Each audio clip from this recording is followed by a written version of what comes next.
Olá, mulheres queridas, sejam bem-vindas. É muito bom estar com vocês mais uma vez na nossa Confraria de Mulheres. Esse espaço que foi criado especialmente para você, para a gente refletir a respeito de muita coisa significativa, importante, relevante e também sobre coisas leves, sobre coisas do universo feminino. Então fica por aí porque hoje a gente tem muita coisa legal para falar aqui, mas claro, a gente sempre começa pela bendita e poderosa Palavra de Deus. E hoje eu quero trazer para vocês como inspiração uma mulher, gente, que particularmente me inspira muitíssimo, Isabel. Abra sua Bíblia aí comigo em Lucas capítulo 1 e nós vamos ler a partir do verso 39. Lucas 1, 39, o texto bíblico diz assim: Naqueles dias, Maria preparou-se e foi depressa para uma cidade da região montanhosa da Judéia, onde entrou na casa de Zacarias e saudou Isabel. Quando Isabel ouviu a saudação de Maria, o bebê agitou-se em seu ventre e Isabel ficou cheia do Espírito Santo. Em alta voz exclamou: Bendita é você entre as mulheres, e bendito é o filho que você dará à luz. Mas, porque sou tão agraciada, ao ponto de me visitar a mãe do meu Senhor, logo que a sua saudação chegou aos meus ouvidos, o bebê que está em meu ventre agitou-se de alegria. Feliz é aquela que creu, que se cumprirá aquilo que o Senhor lhe disse. E aí Maria entoa o cântico de Maria, né? Minha alma engrandece ao Senhor, o meu espírito se alegra em Deus, meu Salvador, pois atentou para a humildade da sua serva. E aí Maria tributa a Deus toda a honra, toda a glória, todo o louvor. Maria reconhece que Deus é o seu Salvador. É lindo isso, não é? E aí, no final dessa história, depois que Maria canta o seu cântico, ela diz assim, o texto diz assim, lá no verso 56, Maria ficou com Isabel cerca de 3 meses e depois voltou para casa.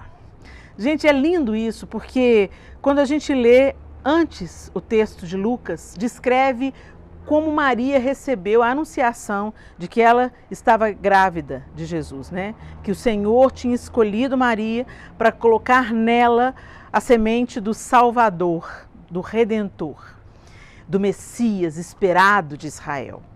E aí, o anjo, no final da conversa com Maria, aqui mesmo, nesse capítulo 1 de Lucas, quando ele está falando com Maria, ele diz assim, olha, no verso 36, também Isabel, sua parenta, terá um filho na velhice. Aquela que diziam ser estéril já está em seu 6º mês de gestação, pois nada é impossível para Deus. E logo depois mostra Maria preparando-se e indo depressa para a casa de Isabel.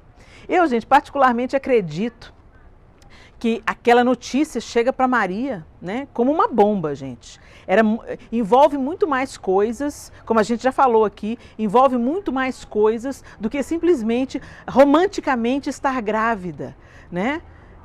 Maria estava prometida a José, ele não era o pai da criança, como é que era a situação dela, enfim, era muito desafiador.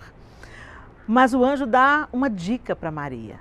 Isabel, tua parenta, também já está no 6º mês de gestação, por uma obra também miraculosa, porque Isabel já era mais velha.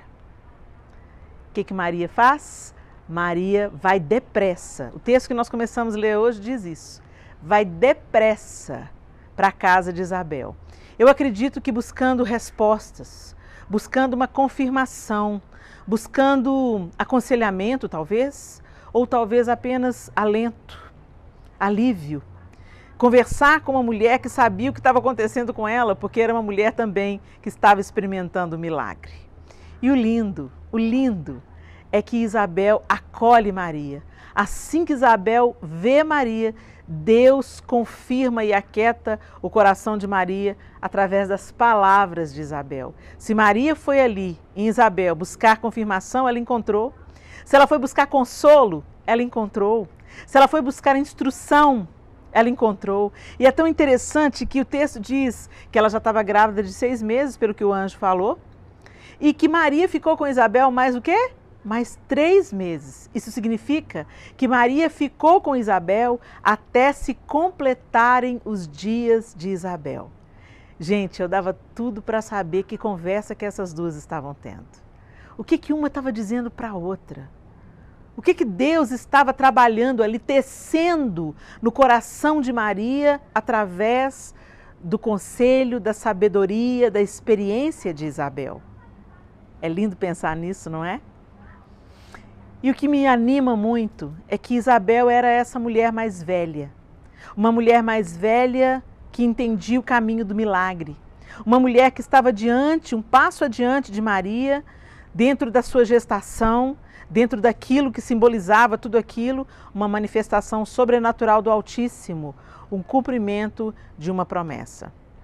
Mas o que eu quero destacar aqui é o acolhimento de Isabel.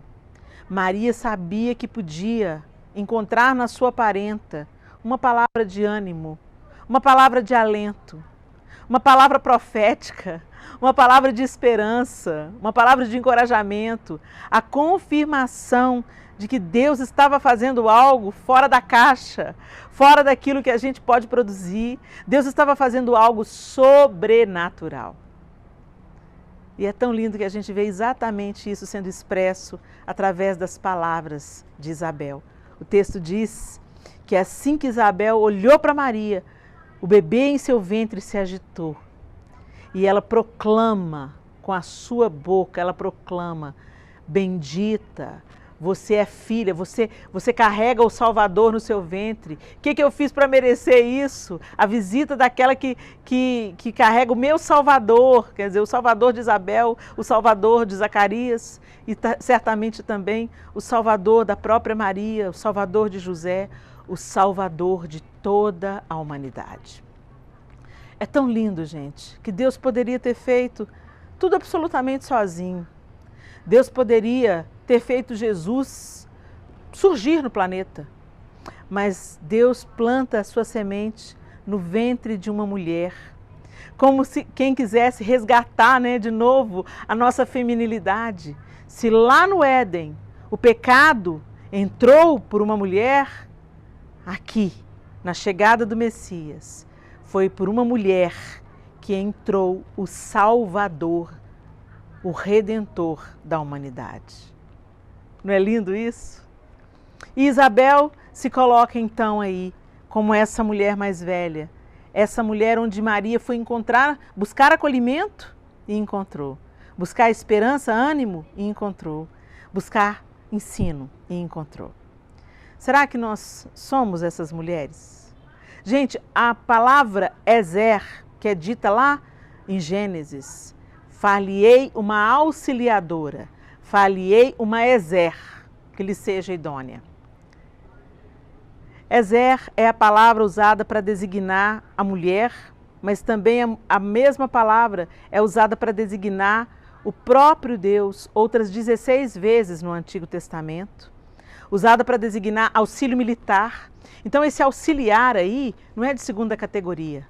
Esse auxiliar significa a redenção, significa o alívio, significa aquele que vem com socorro. É tão lindo o propósito de Deus para a nossa feminilidade. Deus nos criou para a gente ser socorro.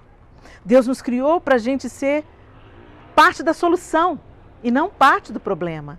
Deus nos criou para sermos auxiliadoras, conselheiras, acolhedoras, aquelas que têm empatia, aquelas que ensinam solidariedade, respeito, honra. Deus cria a mulher porque viu que não era bom que o homem ficasse só. O homem em si já era uma obra magnífica, mas ele sozinho não estava completo.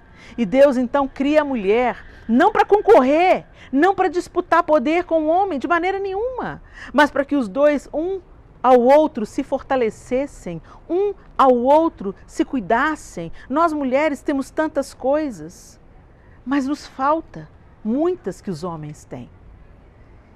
Eu detesto a ideia de menosprezar os homens.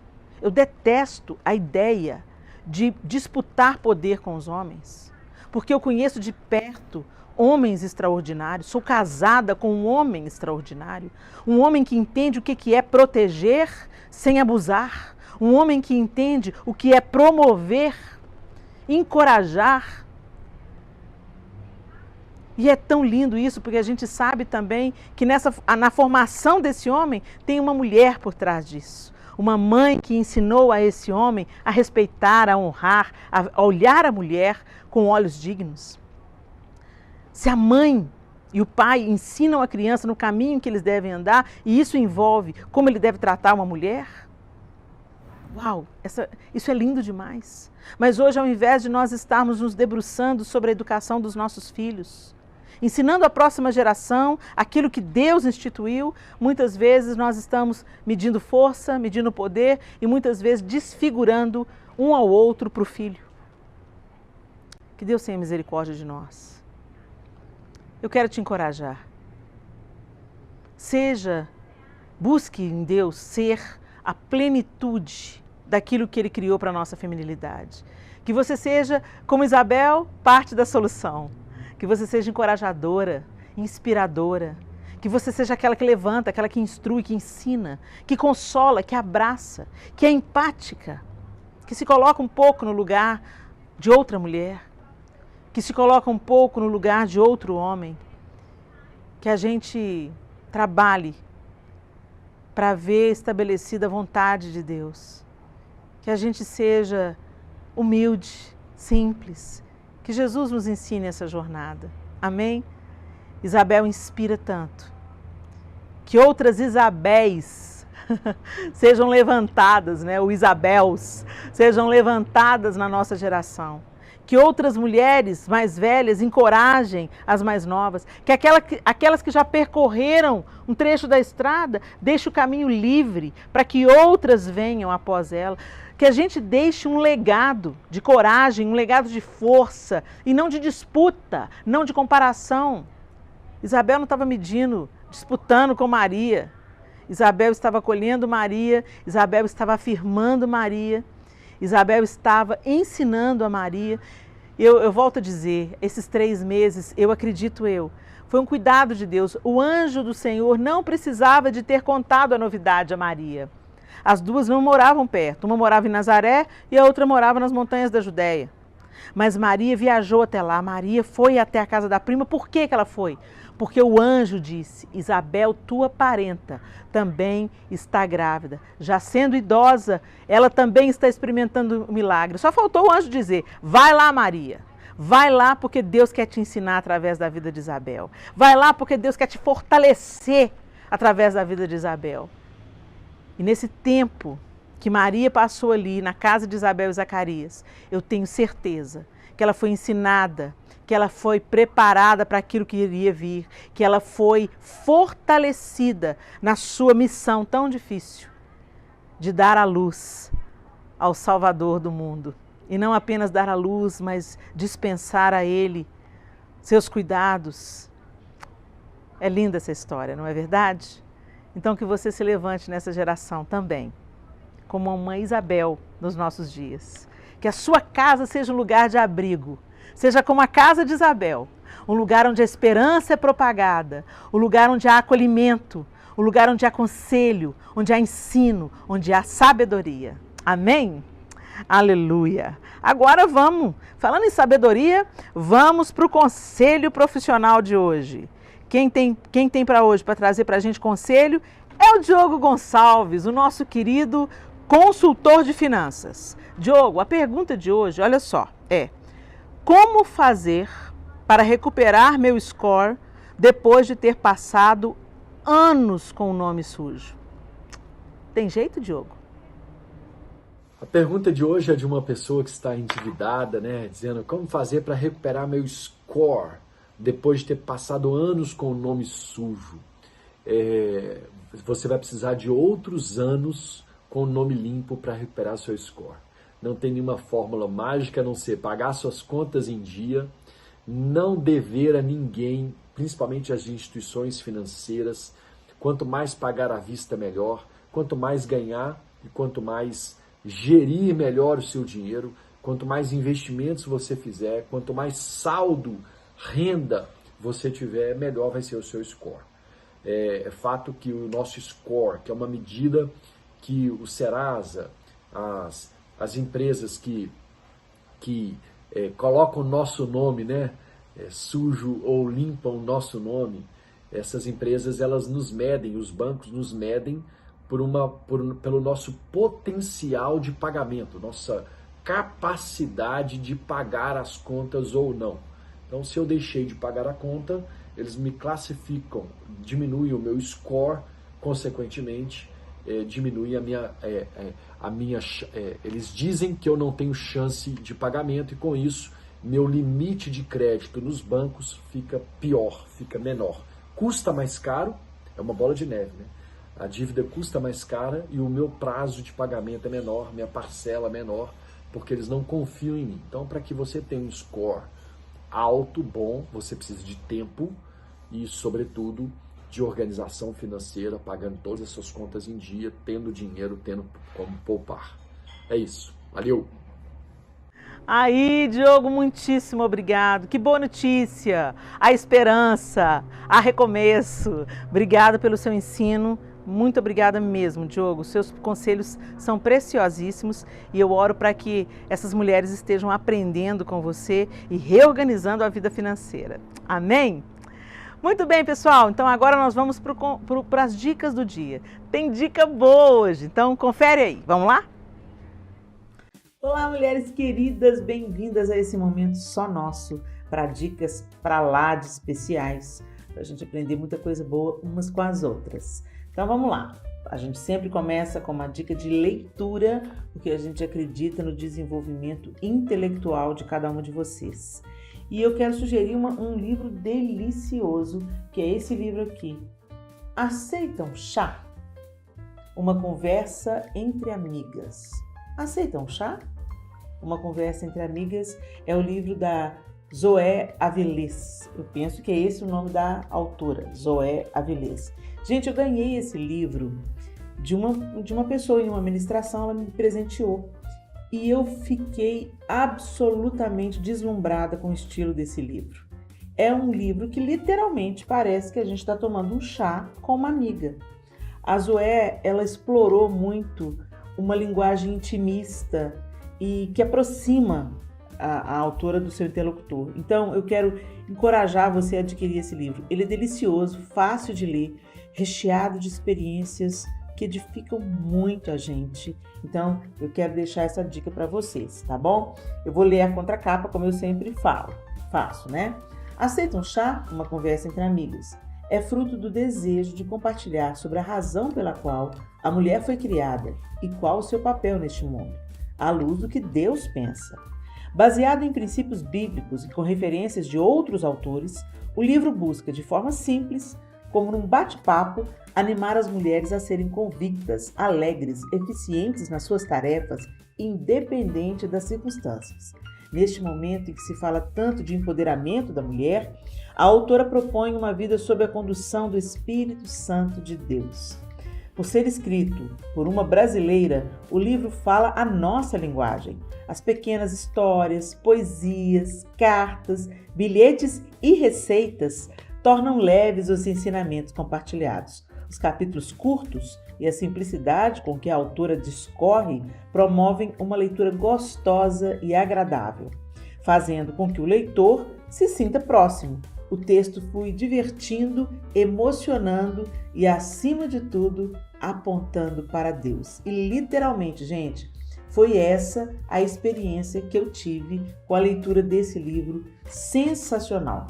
Agora, como adquirir esse livro, eu não consegui descobrir. Olha isso, porque eu ganhei o livro, mas eu acredito que se você colocar no Google, ele deve dar um apontamento de como você adquire esse livro, ok? Parece que ele foi impresso de uma maneira independente. Não consta aqui uma publicadora, né? Então, eu quero encorajar você. Coloca isso lá. O editor é o próprio marido da Zoé, né? E Zoé Avilés, e ele é maravilhoso. Talvez ela venda de uma maneira privada, como eu fazia com os meus livros, né?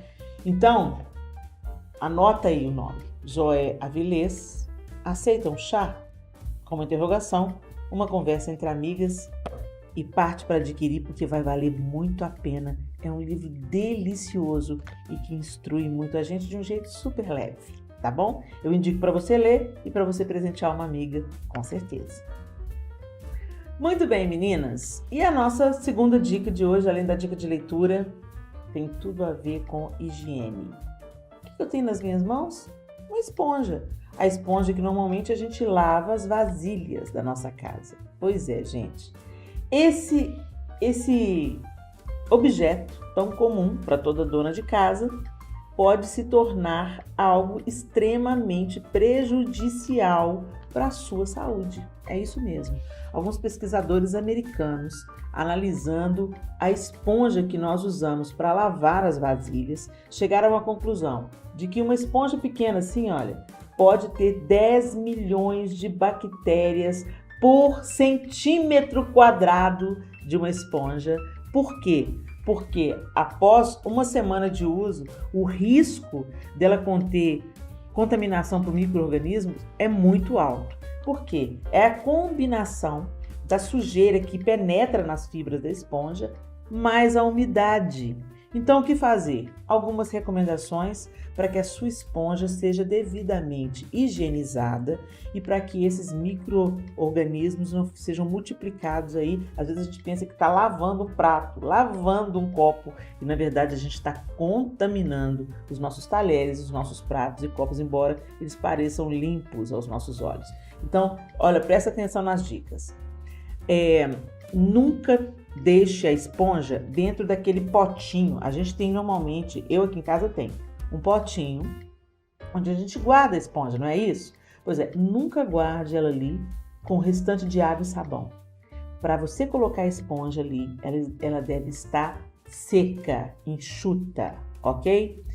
Você pode também fazer o seguinte, colocar a esponja, depois que você usou, acabou de arrumar a cozinha, lava direitinho a sua esponja e coloca ela dentro do micro-ondas, molhada, mas com água limpa, né? Já lavou, já enxagou, espremeu ela bem. Aí você coloca com um pratinho, coloca dentro do micro-ondas por 2 minutos na frequência alta. 2 minutos. Isso para matar os germes da esponja.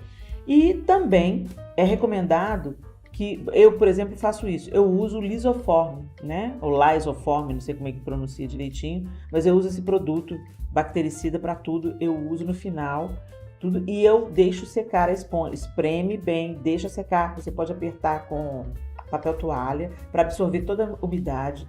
Enxuga dentro do potinho, que deve ter aqueles furinhos embaixo, justamente onde tem umidade vai se proliferar os germes, ok? Então acaba com a umidade.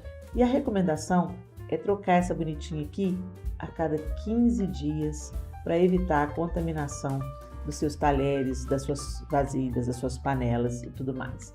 Então cuide direitinho da saúde da sua família, também cuidando da higienização da esponja. A gente tem uma tendência a acreditar que porque ela está ali lavando com água e sabão, que ela está limpa.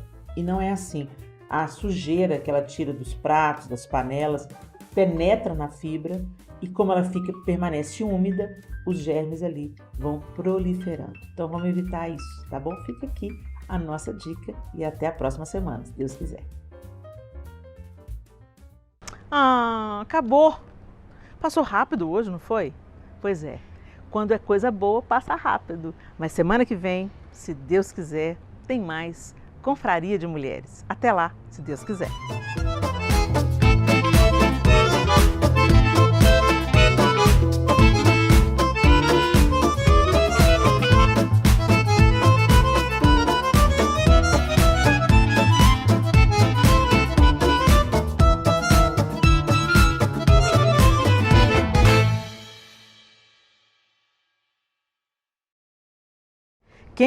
Quem tem para hoje, para trazer para a gente conselho, é o Diogo Gonçalves, o nosso querido...